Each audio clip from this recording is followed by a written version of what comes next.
Ako po si Daryl Abalos, isa po ako sa dog show handler and trainer sa Manila ng American Bully.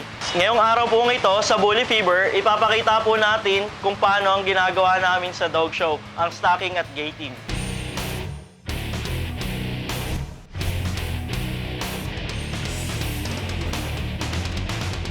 So nagsimula ako mag-train and mag-alaga ng American Bully before dahil sa inspirasyon ko ang aking kuya at aking bayaw po. Sila po talaga yung nag-aalaga ng mga American Bully and Pitbull.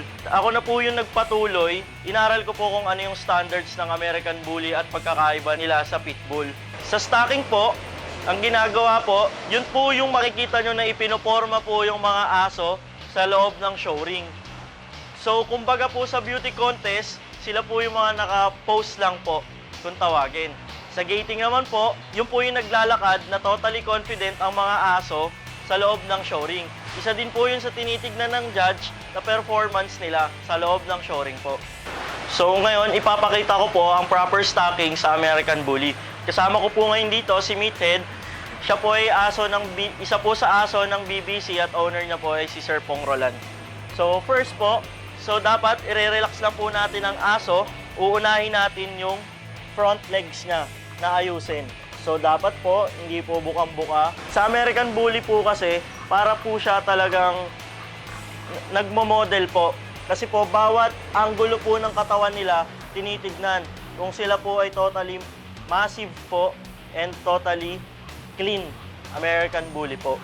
So, sa ulo po, di naman po dapat ganun kalakihan ng ulo.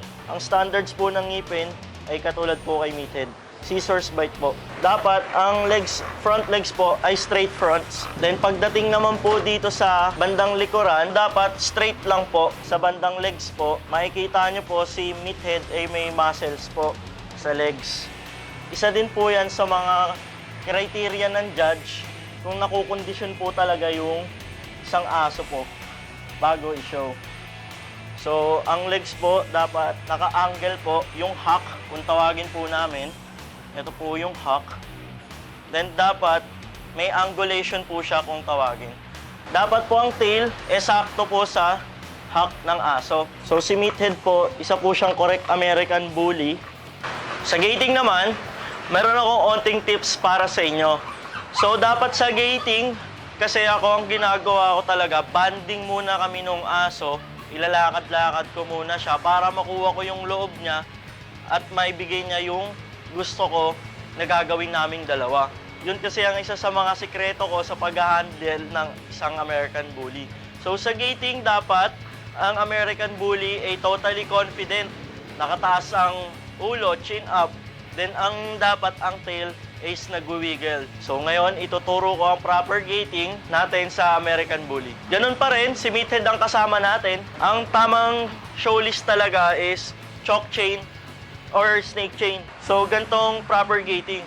So relax muna tayo. So kanina pa kami nagbabanding ni Meathead eh.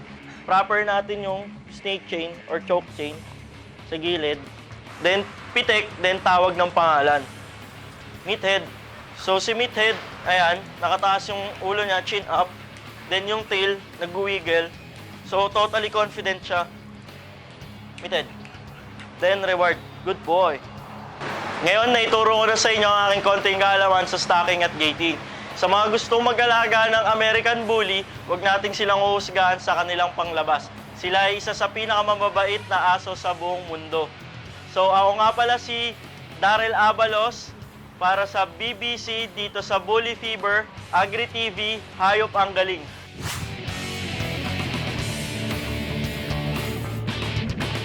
BBC para sa Bully Fever dito sa Agri TV, Hayop ang Galing.